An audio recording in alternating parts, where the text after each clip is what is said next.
โดยกับสบายดีกับสบายดีและสวัสดีเด้อพ่อแม่พี่น้องปลาลุงเบิร์สุขุสุคนเนาะมื้อนี้น้องไม้ก็มาเปิดคลิปอีกแล้วมื้อนี้พ่อเฒ่าก็แม่เฒ่าก็มาใส่บ้านประตูให้เนาะตอนนี้เพิ่นกำลังเรียนละติ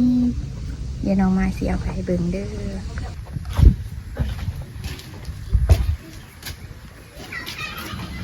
สบายดีเนอสบายดีก็นี่บึกนั่นนี่จอดก่อนยังได้เดียวค่ะเข้าก็ยังก้มเงยอันนี้เละเข้าบ้านแล้ว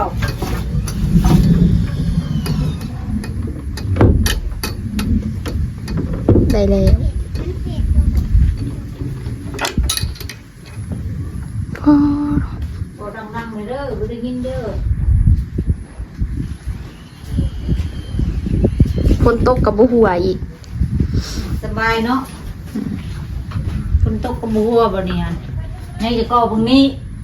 ก่อตัวนั้น ก็ตัวนี้เอาละก็ตัวนั่นเนาะหมุนตัวหยับ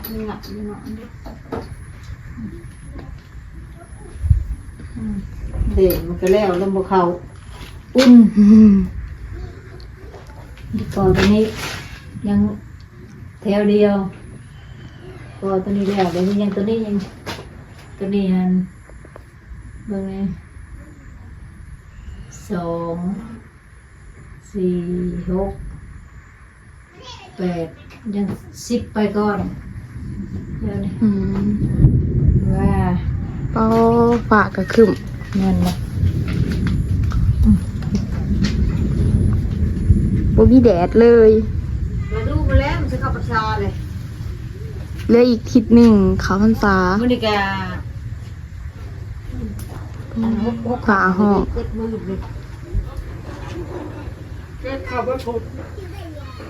คือฝนสิตกนี่เก็บกี่ช่างจังหวะชื่อพวงหันพวงไม้ไม่ใช่อันน่ะลูกนี้ใช้ดีไม่แล้วแต่ช่องลูกนี่จะเอาให้แม่มึงเอาไว้เอาให้แม่มึงเอาไว้บ้านชูนอนกลางคืนเอาขึ้นมาชูล็อกตัวนี้นี่ปึ๊บโลดห้องตัวนี้คันท้าบ่ห้องนี่มันอาจจะชื่อแคนตัวนี้นี่มันตกผิดมันตกผิดวันนี้ห้องตัวนี้ขึ้นมันห้องตัวนี้ขึ้นแล้วก็พอดีจับนี่มาพุ่งหูตัวนี้นี่มันตัวนี้นี่มันบุทึกตัวนี้คันท้าบ่ห้องตัวนี้เนี่ยมันตกอยู่พี่มันตกอยู่พี่ก่อนตัวนี้มันชั้นบัดนี้มันก็จะคล้ายปลาเงาเอาคือเก่าแต่เป็นเรื่องห้องตัวนี้แล้วมันก็ตกอยู่แค่พี่อันนี้งามแล้วมันก็เขาเลย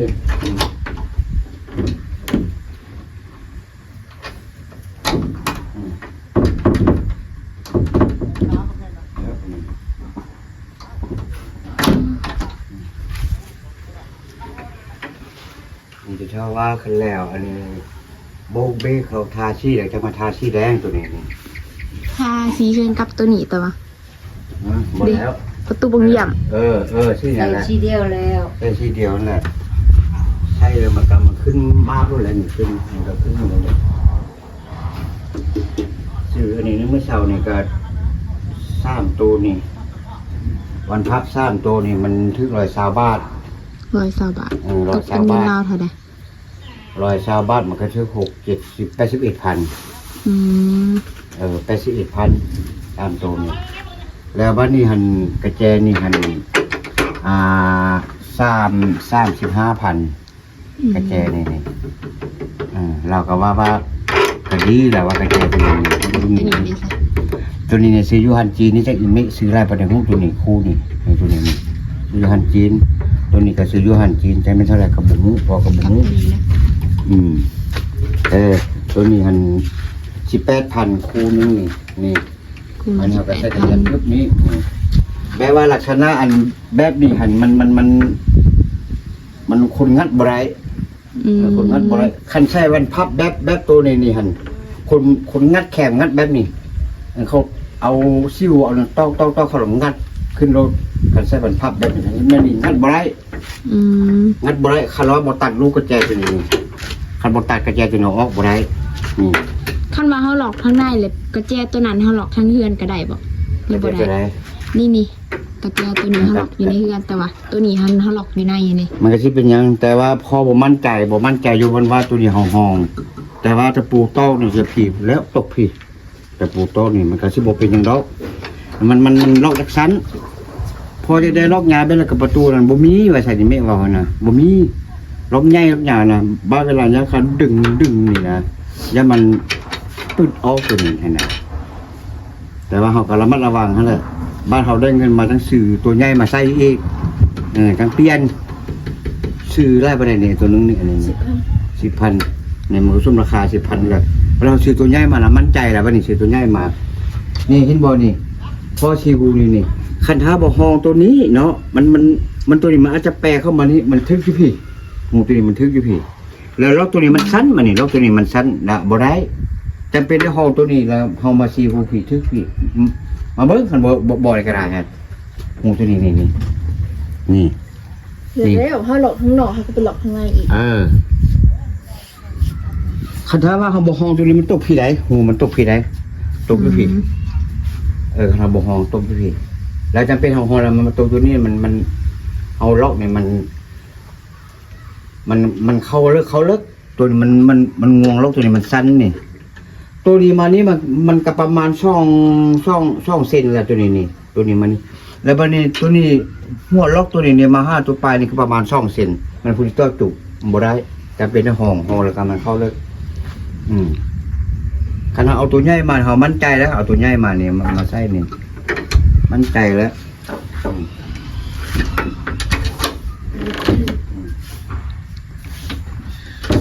เลยสบาย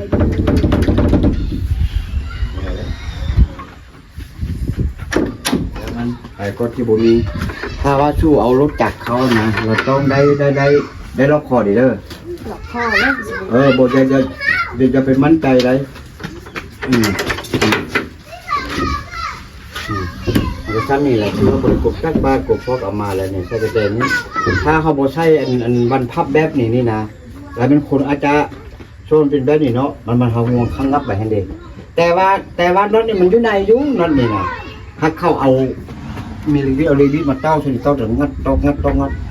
มันกับใครปังงางเราคันแบบนี้นี่คันตูใส่กระเจนแบบนี้มันจะสิไปงัดอยู่ใส่มันงัดบ่ได้คันบ่เป็นตัดดูกระเจจังออกได้ตัวนี้มันคักกลัวพอเอาแบบนี้มาใส่ให้นี่นะใส่ได้รูปมันนะบอกเอาอีกแล้วนี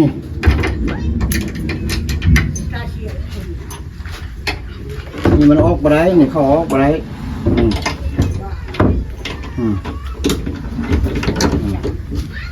แต่ว่ามันบกคับอันนี้นี่มันบกคับแล้วก็มันไปเรื่องนี้ได้แล้วฉันมีนะไม่จะสิลองมาดังผ้ายีดูเลยได้แล้วแปลว่าลูกนี่มันมี3ลูกมึงเอาลูกนึงให้แม่มึงลูกนึงเจ้าไว้ฉันบอกเอาไว้นะแม่มึงยันเชื่อแล้วก็แล้วเลยนั่นน่ะสบายใจนี้นักเรียนแล้วเดี๋ยวเราว่าทาซี่แล้วบันนี้นะมีแต่ว่าเรามีเงินข้างหน้านี่เราซื้อก้อนตัวใหญ่แบบเงินใหญ่แห่งมาใช้หนูครับเชิญงัดโลดเชิญงัดโลดไม่ติดกักบอกซ้ำนี้แล้วพอเข้าประตูก็ได้ซ้ำนี้แล้วงามแล้วตู้นี่มันเดินข้างแบบนี้นะเพื่อเฮาที่เทมันเอาขึ้นพี่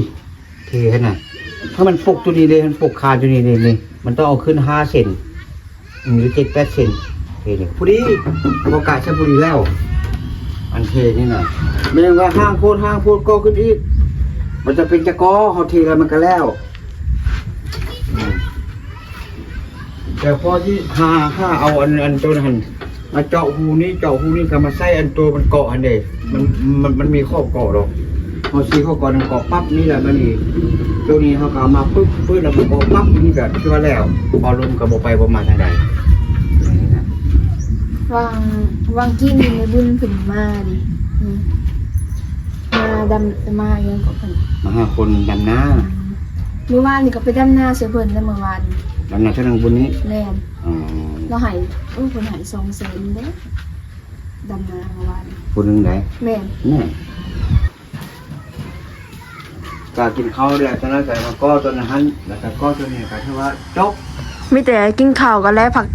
ตอนนี้ก็บ่ายโมงนั่นพอดี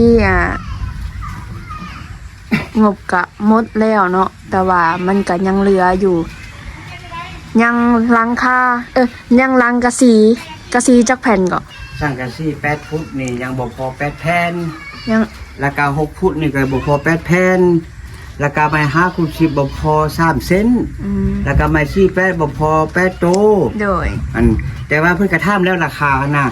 แล้วไม้5 คูณ 10พัน3ตัวนึงเท่าใดแล้วพ่อก็เลยว่าตัวนึง15,000อันนี้150,000 โดย อันตัวนึงแล้วไม้48อันน่ะเส้นนึงหั่นน่ะ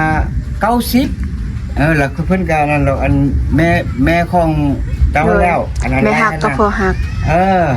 แล้ววันนี้หันไม่หันไม่5 คูณ 10กับไม่48หัน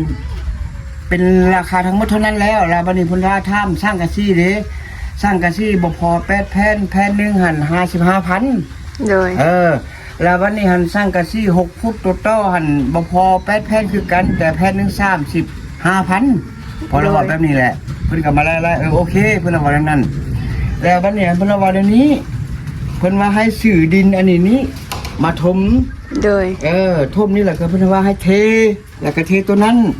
แล้วพอเรียกว่าโอ้อันน่ะเรื่องตัวนี้มันดินหั่นน่ะมันเดี๋ยวนี้เข้าพักแล้วเข้าพักแล้วเพราะว่ามันตักบ่ได้เพราะว่ามันเป็นมันบวมน้ำคันว่าตักได้ก็ลดออกบ่ได้เข้าบ่ได้มันจมแล้วเขาเพิ่นละพัก โดย แล้วบัดนี้ทางพ่อเจ้าคณะเลยบอกว่าคำว่าจะละชื่อดินนาเปื้อนหันดินแกมดินหันนะอันทรายแกมดินน่ะดินเปื้อนน่ะเอามาที่ใช้รถนึงพอบอแล้วรถนึงน่ะมันอาจจะว่าบ่จะพอครับพอได้จะไปประมาณช่วงรถแล้วบัดนี้ทรายเปื้อนหันนะกับทรายแท้สมมุติราคา700,000ทรายเปื้อนกับราคา550,000มันละก็แพงแล้วก็พอเลยบอกว่าโจ๊ะไว้ซะก่อนบอกกับเพิ่นนั่นนะแล้วปีหน้าจังเอามาปูแล้วกันจังเทแต่ปัจจุบันเนี่ยนึ่งให้โครงคาแล้วจะก้อนกับช่องมากะให้เทอันตัวนี้เพราะว่าบอกลูกหันขุดเอาดินอยู่หันมาทุ่มได้แล้วตัวนี้จะเท่าว่าเทปูนเท่านั้นเทเหมือนอาจจะเป็นต้นนึงกับสาวซอบนะวันนี้ต้นสาวซอบแล้ววันนี้ตัวนี้เขาบริเฮ็ดแล้วตัวนี้เนาะเขาบริปูแล้วมันยัดดินแล้วมาปูตัวนี้ประมาณไรสูงสุดประมาณ10 ซอกเครื่องต้นตัวนี้เพราะว่ามันห้อง4 เมตรเด็กโดยชาซึ่งเงินเทเฮือนเท้าเตะหันห้อง4 เมตรเนี่ยมันตกในราว8 ซอกคันเท10 เซนได้คันเท5 เซนหรือ6 เซนนี่ประมาณ7 ซอกหรือ8 ซอก7 ซอกหรือ6 ซอก6 ซอกปลาย7 ซอกนี่แหละครับประมาณ5 เซนแล้วมันแตกโดยจุดหนักเลยมันธรรมดามันเข้าเท10 เซนนั่นแหละพอเราว่ากับเพิ่นเพิ่นว่าโอเคว่าซั่นโดยถ้ามีเวลามื้อนี้ล่ะแม่นว่าค่อยสิไปอธิบายสู่เพิ่นฟังก็ได้อัน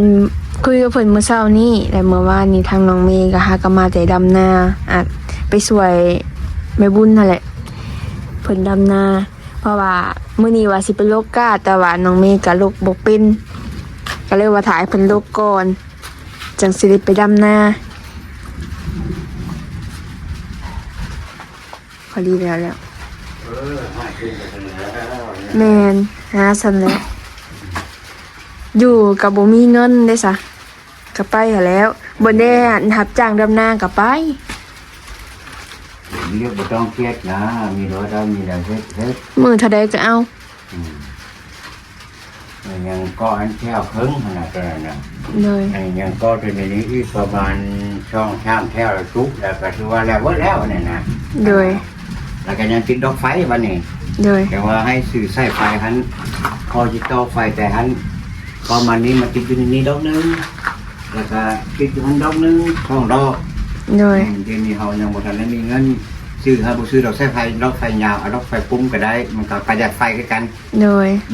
ตัว30ปลาย30กิโลวัตต์นะ โดย แต่ว่าเอา2ดอกดอนกระจับหันครัวดอนจับมันเปิดหุงดีแห้งประหยัดกว่าตัวยาว มีแต่อันนี้แหละวันนี้ได้เลยเด้เพราะว่ายามพ้นแล้วเขาจังมันจังบ่อันอิหยังก็เสียดายรถเด้รถพวกใหม่ๆนะ แม่นเนาะว้าว มีแต่เอารถเข้ามานี่แหละบ่ยากดอก มีแต่รถเข้ามานี่แล้ว แต่ก่อนน่ะป้าตากพ้นอยู่ โอ้ยเป็นห่วงรถพอเป็นห่วงรถราคา50-60 ล้านเราไปตากฝนตากแดดโอ้เป็นแล้วพอละว่าพอก็ขึ้นอยู่อย่างว่าเจ้านี่10ห่วยเริ่มต้นแต่วันที่13จนหมดเดือนแล้วเด้นี่ แม่น แต่18มื้อนี่แหละ โดย เห็นว่าออกปอกนั่นนี่กระดาษโอ้ โอ้บ่เป็นหลายตึกอันหลายล้านเติบเลย คือว่าบ่คาดจักมือเลยเฮ็ดจนฮอดคำปั๊บแล้วนี่ โดย มันจังได้ซ้ำนี่น่ะ เฮานึกว่าแรงแล้วตัวนี้ฮักอันนี้ก็ฮักบ่ายโมงปลายอยู่ กะ3 โมงพอจังสิกลับ เด้อ 3 โมงหรือว่า4 โมงยังพอจังสิกลับเพราะว่าสิกดจนก่อน ยังบ่ทันได้กินข้าวติ ยังมื้ออื่นนี่เพิ่นบางเทื่อพ่อบ่ได้มาตอนเช้า โดย เพราะว่าทางพวกหัวหน้ารถอันป้ายนี่เพิ่นว่าให้ไปก่อนแล้วเพิ่นสิถ่ายรูปเขาไปหาบริษัทใหญ่ โดย เขาโทรบอกเมื่อกี้นี่นะโทรบอกนะหมดคู่คน โดย อืม โอ้ นั่นน่ะเขาโทรมานำซ่องเทื่อเดือนว่าถ้าเดี๋ยวนี้เขาอยู่คนซิมเฮ็ดเงินให้ลูกสาวว่าเจ้าเงินผัว โดย เพิ่นว่าให้ไปมื้อนี้เขาเรียกว่าค่าแล้วข้อเป็นมื้ออื่นช้าว่าเพิ่นว่าก็ได้มื้ออื่นมาตอนเช้าอันน่ะ โดยโดย มาแต่พุทธพ่อจะกลับมาทีแหละ แม่น มีแฮงแล้วพ่อก็มีแนะนำสุดเท่านั้น แต่ว่าคันฟ้าแดดนี่จะให้พวกลูกคันขุดเพิ่มมาใช้นี่อีกนี่ โดยอีกทีดินขอเพิ่มอีก มันเองอันนี้นี่ขุดกับบ่ได้ดอกนะขุดบนเก่า มื้ออื่นก็อันเฮาสิเอากระแจให้เพราะว่ามื้ออื่นบางทีเฮาไปดำนา กระเจหันมาเกี่ยวไว้สิได้เนาะมันมีจักลูกกระเจเฮือนนั่นน่ะ ฮะ มันมีจักลูก เฮาสิไว้บนเก่าหั่นแล้ว มันบ่รับประกันให้รวยบนเก่านี่บางเทื่อเด็กน้อยมันจ้องห้องนี่มันเข้ามาแล้วไปหือโอ้เราเอาไปโอ้ยเว้ เนอะเฮาสิล็อกทางในนั้นแล้วเฮาสิเอากระแจล็อกตัวนี้แต่เจ้าใครเอา มีแต่ว่ารถทางในแหละให้ไปว่ากระแจพ่อก็เอาเลยดิกระแจนะโดย ซ่องลูกเอาไว้ลูกนึงแล้วงับติดตัวนี้แล้วก็จบตัวนั้นล็อกในแล้วก็จบ โดย ไปเจอนี่จะมาใช่ก็จะใช่เดี๋ยวผู้ชายเด้อนี่เด้อ ไปอยู่นี่แล้ว พอให้เข้าลูกนึงแล้วห้องเอาไว้ช่องลูกมันมี3 ลูกเด้อย่างนั้นแหละเพราะว่ากระแจอันพื้นครัวนี่เขามีแล้วละ โดย ไข่โอ้เป็นยังตัวนี้นะน้องมีเลย แต่ว่าเนาะโดยกับทางน้องเมย์ก็มาเต็ปฏิบัติธรรมโดยพ่อแม่พี่น้องเมย์FC ทุกทานน้องเมย์ไปปฏิบัติธรรมนี่2 มื้อโดยอยู่วัดไตรสิกขาเมืองสองคอนแข่งสวรรณเขตโดยไปกับทางเอื้อยหักและกับทางน้องไม้โดยก็ได้เดินทางตั้งแต่วันศุกร์โดยกะ1 มื้อกับครึ่งแต่มันกะประมาณ2 มื้ออะไรนะพอดีมาแล้วล่ะกะวันอาทิตย์ตอนประมาณตอนเช้ากับพอดีทางแม่บุญเพิ่นทักมาเพิ่นว่าบ่ได้มาดำนาบ่วะโดยทางน้องมีก็เลยว่าโอ้ตอนนี้ลูกมาปฏิบัติธรรมว่ะยังบ่ทันได้กลับประมาณ11-12 โมงถึงสิได้กลับก็เลยว่าย้านบ่ทันพอดีทางน้องเมย์ก็กลับมาตอนแรงมาหอดเฮือนปุ๊บน้องเมย์ก็เลยทักไปหาแม่บุญโดยทักว่าในใดลูกสิไปดำนาซวยว่ะพอดีทางแม่บุญเพิ่นก็เลยว่ามื้ออื่นเอาเป็นมื้ออื่นซะมื้ออื่นเพิ่นยังสิมารับคนอยู่เพิ่นว่าโดย พอดีน้องเมย์ก็ชวนทางน้องไม้ไปนำนะกระทั่งแม่บุญเพิ่นก็มีพระคุณต่อทางน้องเมย์เพิ่นได้เฮ็ดเรือนเฮ็ดศาลสวยหมดทุกสิ่งทุกอย่างโดยก็บ่เคยลืมบุญลืมคุณดอกเพิ่นเฮ็ดนาก็ไปนำเพิ่นไปเฮ็ดใส่เพิ่นเมื่อดินจัดสรรเพิ่นสิมีแหละไปนะโดยก็ได้ส่วนเงินไปก็เมื่อวานนี่ก็จะพากันม่วนอยู่ดีโดยย่างก็ม่วนดำก็ม่วนว่ะทางน้องเมย์กับน้องเสือแขนสันแน่เมื่อเลยลังน้องเมย์ลังทางนี้มันแดงแบบอันนั้นนะนะมันแดดแห้งเมื่อวานนี้นะโดยกระทั่งแม่บุญว่าบ่เอาบ่เสือแม่บุญว่าบ่เอาบ่เสือแม่ว่ะน้องเมย์ก็ว่าบ่เป็นหยังดอกว่ะนุ่งเสือแขนยาวแหละเฮาไปดำหน้าแหละมันมุดมัดนะบัดนุ่งเสือแขนสั้นเสือแขนสั้นแบบเสือน้อยๆนะเฮานุ่งดำหน้าไปว่าโอ้ตัวแดดก็แดดแห่มันเลยลังนุ่งเสือแขนสั้นมันก็สบายนิดนึงแต่ว่านุ่งเสือแขนยาวมันก็นั่นแหละมันปกปิดเฮาพอดีก็นั่นเนาะน้องเมย์นึกว่ามันค่ำเด้โอ้อันนี้5 กะบ่ายโมงปลายพอดีทางแม่บุญเพิ่นกันอันเห็นเพิ่นเขามาพี่แหละเขามาบ้านเพิ่นซิมโดยเพิ่นก็เลยเขามาเฮือนทางน้องเมย์เพิ่นเขามาเบิ่งมาเยี่ยมมายามนี่แหละโดยหรือว่านี่แหละน้องเมย์ว่าว่าอยากลบก้าอยู่แต่ว่ามันแบบว่าน้องเมย์ก็โรคบ่ค่อยเป็นปานใดโรคเพื่อสิได้มัดหนึ่งก็บ่แม่นของง่ายเด้อโรคเทอละเส้นตีกาก็ยังบ่เป็นมัดกาก็ยังบ่เป็นถ้าดำนาก็พอเป็นอยู่โดยน้องเมย์ก็ขอบบุญขอบคุณไปทางพอหักไม่หักเด้ออยู่ต่างประเทศโดย